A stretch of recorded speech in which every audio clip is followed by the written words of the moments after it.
a lot of people think that the tracking that I do might look like it makes things too organized or too regimented, and it's too much for them to follow.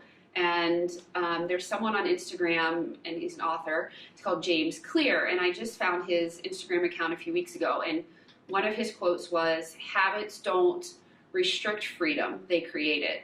And so by tracking your habits, you organize the things that you want to do so that you have time for other things. And I think that's a pretty powerful way to look at a system of tracking. And it could be for one thing or three things. So tips for getting started would be to decide if you want to track weekly or monthly, what would work best for you. And simply find like a calendar or a grid or something simple. You could use any journal or notebook and just think about what it is you want to track. Maybe you just want to track the water that you're drinking daily, and it's not even on a calendar. You just make on a little gridded notebook, a little chart, and fill out what's important to you. So you would, find where you're going to track and find, maybe 2 to 5 things that you want to kind of start to keep track of, and think about how those, what you want it to look like when you track it. Are you going to use a little shape? Are you going to use a grid or a continuum where you can fill squares in?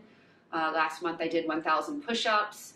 And so every day, every 10 push-ups, I colored in a square and tried to fill in the whole cube or the whole grid over the course of the month.